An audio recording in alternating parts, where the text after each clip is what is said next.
Bulletin की शुरुआत करेंगे भोपाल से आ रही बड़ी खबर के साथ, जहां टीआईटी कॉलेज से एक सनसनीखेज मामला सामने आया, जहां कॉलेज की छात्राओं से दुष्कर्म और ब्लैकमेलिंग की वारदात हुई। दरअसल टीआईटी कॉलेज के पूर्व छात्र गैंग बनाकर हिंदू लड़कियों को अपना शिकार बनाते थे। दोस्ती प्यार का झांसा देकर दुष्कर्म किया, जहां पहले पूछते थे धर्म और फिर करते थे दुष्कर्म।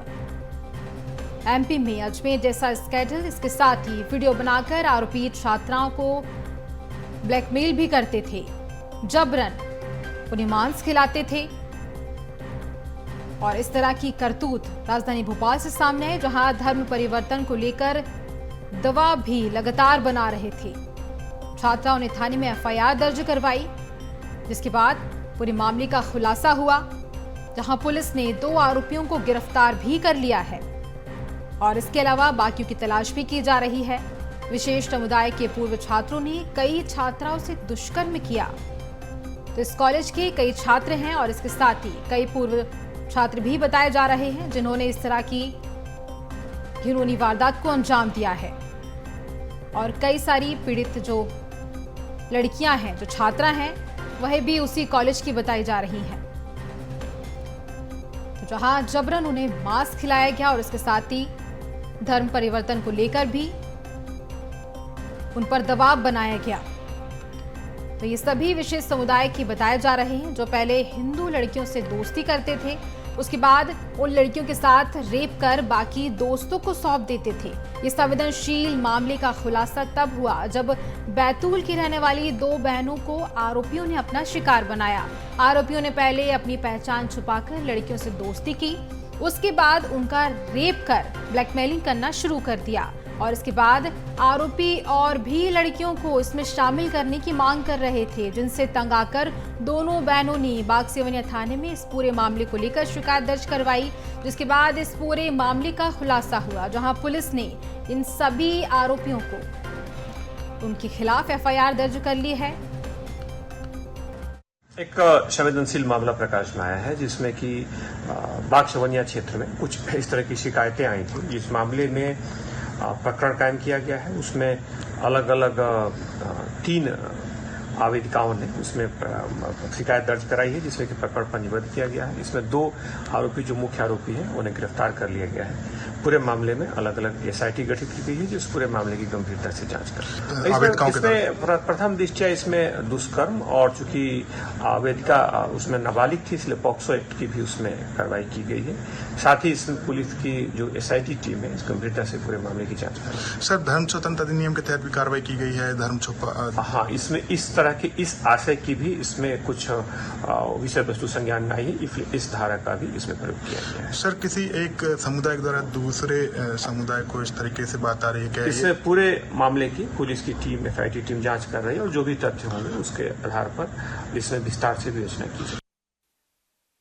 तो जिस तरह से ये मामला भी आपने देखा, लव जिहाद का ये मामला बताया जा रहा है और इसके साथ ही आरोपी गैंग बनाकर इस तरह से वारदात को अंजाम देते थे। लड़कियों से पहले दोस्ती करते थे और फिर उनके साथ दुष्कर्म करते थे।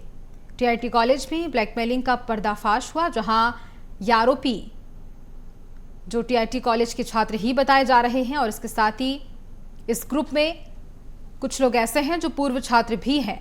उन सभी के खिलाफ मामला भी दर्ज कर लिया गया है, जहां अशोका गार्डन और जहांगीराबाद के भी आरोपी इसमें शामिल हैं और ये सभी आरोपी गैंग बना करके इस वारदात को अंजाम देते थे। तो ये बड़ा खुलासा, जहां कई समय से ये पूरा मामला चल रहा था और इसके साथ ही इस पूरे मामले को लेकर हम चर्चा करेंगे। हमारे साथ कांग्रेस प्रवक्ता स्वदेश शर्मा जुड़ चुके हैं। सबसे पहले स्वदेश जी, आपका बहुत स्वागत करती हूं मैं बीएसटीवी पर। और सवाल ये है, सबसे पहले जिस तरह से ये मामले सामने आ रहे हैं, जहां टीआईटी कॉलेज के छात्रों ने ही वहां की पढ़ने वाली छात्राओं के साथ इस तरह से घिनौनी वारदात को अंजाम दिया है, इस तरह से ये कृत्य किया है। देखिए, पहला मामला ऐसा है नहीं, इस तरह से कई सारे ऐसे मामले सामने आते हैं। इन पर विराम क्यों नहीं लग रहा है? इनको आप किस तरह से देखते हैं?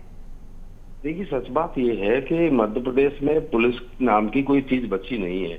पुलिस की कहें बात तो पुलिस वाले खुद ही महिलाओं पर अत्याचार करते हैं। आपने देखा होगा, आज से सप्ताह भर पहले अवधपुरी थाना क्षेत्र में एक महिला के साथ 2 सिपाहियों ने मारपीट की और भयंकर मारपीट की। और मारपीट के बाद जब मेडिकल हो गया तब तो उनकी FIR दर्ज हुई, पुलिस वाले भाग गए, फरार हो गए। कुल मिला के पुलिस की स्थिति ये है और गुंडों की स्थिति ये है कि राजधानी में आके फायरिंग करते हैं, फायरिंग के बाद दूसरी बार फायरिंग करते हैं, तीसरी बार फायरिंग करते हैं। 3 प्रकरण में 1-2 महीने के अंदर अंदर देख चुका हूँ राजधानी में। तो पुलिस के हालात ऐसे हैं। पुलिस मतलब भाजपा के प्रवक्ता और सरकार के नुमाइंदे बड़ी बड़ी बातें तो करते हैं, लेकिन कानून व्यवस्था के प्रति जो टाइट होना चाहिए इन्हें, उस तरह से व्यवहार नहीं करते। और माँ बेटी बहनों की जो असमत है उसके बारे में ये खिलवाड़ लोग कर रहे हैं लगातार। इनको सख्त कार्रवाई कभी हो नहीं पा रही। अगर सख्त कार्रवाई एक बार हो जाए तो लोगों में भय पैदा हो पुलिस का। अब पुलिस भय पैदा करती है क्या में, लड़कियों की पिटाई करने में। लड़कियों की जो असमत लूट रहे हैं लोग, जो गिरोह बना करके लूट रहे हैं, मैं समझता हूँ ये बहुत ही दुखद है, बहुत ही दुखद है। जितनी निंदा की जाए कम है। उसमें सबसे बड़ा फेल्यूर पुलिस का है। पुलिस अगर भय पैदा करे, अच्छा कॉलेज प्रबंधन को भी चाहिए, छात्रावास प्रबंधन को भी चाहिए कि लड़कियां कब कहाँ जाती हैं उनका ख्याल रखें, उन पर नजर रखें, उनके साथ कुछ इस तरह की वारदात होने की संभावना हो तो पुलिस को सूचित करें। कुल मिला के लेतलाली होना ठीक नहीं है। और हम चाहते हैं कि बहन बेटियां भी अगर थोड़ी सी कोई इस तरह की हरकत होती है तो जल्दी पुलिस को बताएं, ताकि पुलिस कार्रवाई करे और नहीं करे तो मीडिया में आके अपने आप को उन सब बदमाशों पर को। स्वदेश जी, बात यह है कि उन्हें ब्लैकमेल किया जा रहा था। जिस तरह से देखा जाए तो वीडियो बनाई गई थी और उसके बाद उन्हें ब्लैकमेल किया जा रहा था, जिससे वो कहीं ना कहीं डरी हुई भी थी। और सबसे बड़ी बात यह कि हिंदू मुस्लिम ही यहाँ पर क्यों आ रहे हैं। इसके पहले भी जिस तरह से अभी हमने देखा कि जो हमला हुआ है उसको लेकर भी हिंदू मुस्लिम ही सामने आए, वहां इस तरह की घटनाएं क्यों सामने आ रही हैं? देखिए, बालिकाओं को भी इतनी हिम्मत और साहस दिखाना चाहिए। इस तरह की कोई घटना सामने आती है तो हमने पहले अपने पेरेंट्स को बताएं, पेरेंट्स आके पुलिस को बताएं, मीडिया को बताएं, जग जाहिर करें तो उनके चेहरे बेनकाब समय के पहले ही हो जाएं, ब्लैकमेल होने की नौबत ही ना आए। बिल्कुल बिल्कुल बिल्कुल सुरेश जी, एकदम ये बात आपने एकदम सही कही है कि लड़कियों को पहले ही इन चीज़ों को लेकर बात कर लेनी चाहिए। हमारे साथ बीजेपी प्रवक्ता नेहा बग्गा भी जुड़ चुके हैं। नेहा जी, सबसे पहले मैं आपका बहुत स्वागत करूंगी। बीजेपी की आप प्रवक्ता हैं और इसके चलते चर्चा यहाँ इस पूरे मुद्दे को लेकर के चल रही है कि जिस तरह से TIT कॉलेज से ये पूरा मामला सामने आया है, जहां दुष्कर्म किया गया और इसके साथ ही लव जिहाद को लेकर ये पूरा मामला सामने आया। क्या है ये, क्यों इस तरह से मामले सामने आ रहे हैं लगातार? जी देखिए, कई बार ऐसी घटनाएं हमने देखी हैं और इन पर काबू पाने के लिए धर्म स्वतंत्रता विधेयक भी लाया गया था, जिससे बहुत सारे मामले कंट्रोल में आए हैं। पर ये एक नेक्सस है, ये एक मानसिकता है और ये एक घटियापन है जिसमें लड़कियों को कभी नाम बदलकर, कभी पहनावा बदलकर, कभी कलावा पहनकर, कभी रूप बदलकर बहलाया जाता है, फुसलाया जाता है। फिर जो कड़ी है जहां पर रेप जैसी घटनाएं हैं, ब्लैकमेलिंग, तो ये 2 जो है उसमें से लड़के गिरफ्तार हो गए, तीसरा भी गिरफ्तार होगा और कड़ी से कड़ी सजा दिलाकर इन लड़कियों को तो इंसाफ मिलेगा ही, पर जो इस प्रकार के दरिंदे हैं उनके लिए भी एक मिसाल होगी और इनके आकाओं के लिए भी, जो इन चीजों को प्रमोट करते हैं, कहीं ना कहीं इस चेन को आगे बढ़ाते हैं कि अगर इस प्रकार से हिंदू बेटियों का शोषण किया तो इन लोगों का अंजाम अच्छा नहीं होगा। और ये निरंतर चलने वाली चीज है जो इनने चला के रखी है, पर भारतीय जनता पार्टी की सरकार इनकी कमर भी तोड़ेगी और उन बच्चों को इंसाफ भी दिलाएगी।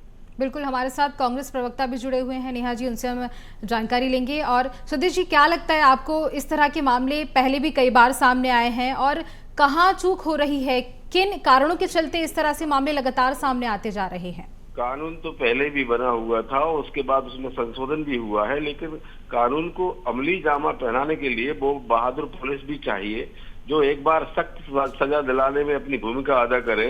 तो इस तरह के जो घटनाक्रम घटते हैं, बेटियां किसी की भी धर्म की हो, किसी भी जाति की हो, गरीब की हो या अमीर की हो, बेटियां तो बेटियां हैं। किसी की भी असमत के साथ इस तरह की खिलवाड़ बर्दाश्त नहीं होनी चाहिए। मैं समझता हूँ सरकार को तुरंत इस पर ऐसा एक्शन लेना चाहिए कि उन लड़कों को अगर पकड़ में आ गए तो उनका जुलूस निकाल के उनको चेहरे उनके बेनकाब किए जाए और उनके जो संरक्षण दाता है, जो उनको पोषित करने वाले लोग हैं, उनके चेहरे भी बेनकाब होने चाहिए। बिल्कुल देखिए नेहा जी, देखिए जिस तरह से देखा जाए तो सरकार लगातार महिलाओं को बढ़ावा देने के लिए काफ़ी सारी योजनाएं चला रही है और कई तरीके से उन्हें बढ़ावा दिया जा रहा है, पर इस तरह से कृत्य जहां महिलाएं ही परेशान हैं, युवतियों को इस तरह से परेशान किया जा रहा है, कब इस पर रोक लगेगी? जी नेहा जी। ये जनरलाइज करने वाला मुद्दा नहीं है। मैं कांग्रेस के प्रवक्ता से कम ये जरूर कहना चाहूंगी, क्योंकि ये लव जिहाद के मामले एक ही तरफ से होते हैं और जिस तरीके से लड़कियों का शोषण किया जाता है, जिस तरीके से आमिर जो है वो कब अमित बन जाता है, अब भेष बदलता है, डराता है, धमकाता है, कई बार लड़कियां उसके प्रेशर में आ जाती हैं। इन सब घटनाओं में उनको तमाम सारे दिमाग में प्रेशर रहते हैं। पर आपके चैनल के माध्यम से मैं कहूंगी सभी लड़कियों से कि इस तरीके के लोगों के कभी भी दबाव में ना आए। अगर कभी ऐसी घटना गलती से भी घट जाती है तो उसको पुलिस को भी बताएं, अपने माता पिता को भी बताएं, अपने दोस्तों को भी बताएं, ताकि ऐसे दरिंदे जल्द से जल्द पकड़ में आ जाए। ये एक जिस तरीके से ये मुझे लगता है कि मानसिक विकृति है इस समाज की कि ये टारगेट करके हिंदू लड़कियों को फंसाते हैं और फिर उनको ब्लैकमेलिंग, उनका शोषण करते हैं।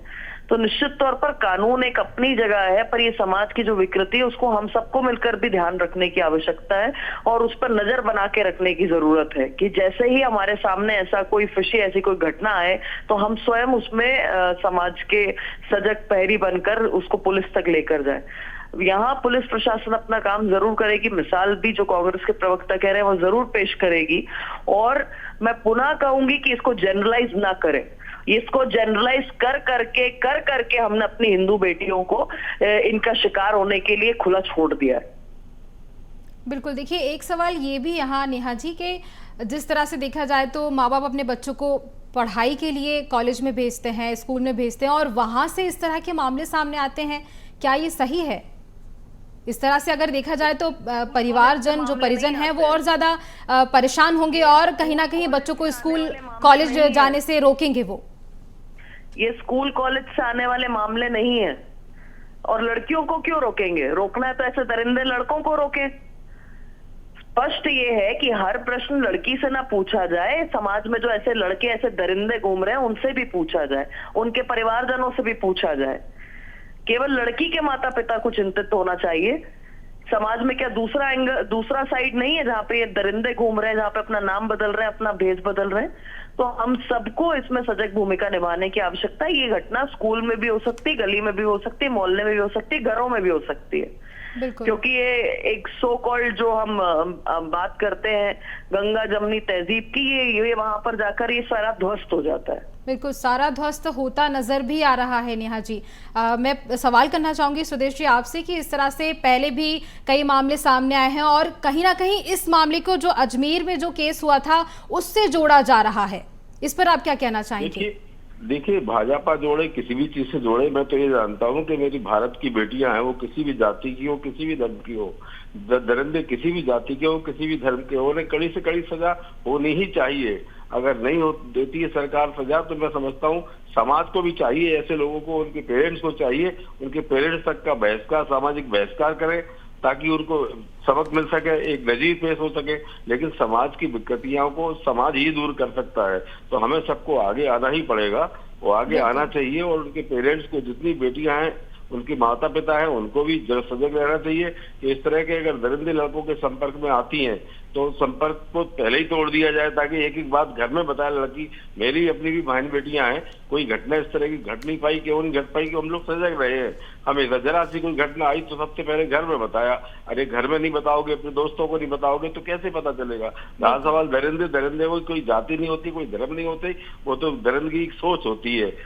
कोई यादवासी महिला के साथ बलात्कार कर देता है, 10 फुट गहरे गड्ढे में गाड़ देता है। इसी प्रदेश में 50 घटनाएं इस तरह की मैं गिना दूंगा जिसकी कोई हद नहीं है। कुल मिला के ये है कि पुलिस को चाहिए कि ऐसे लोगों से बहुत सख्ती से निपटा जाए, उनका जुलूस निकाला जाए। कानून सजा देगा वो अलग चीज है, लेकिन इनको सामाजिक सजा भी मिलना ऐसे लोगों को जरूरी है। बिल्कुल, इस तरह से सजा दी जाए ताकि आगे इस तरह की कोई भी घटना ना हो। आगे अगर कोई ऐसा सोचता भी है तो वो पहले ही सहम जाए। फिलहाल आप दोनों का बहुत धन्यवाद मैं करूंगी। चर्चा के लिए बहुत धन्यवाद आपका।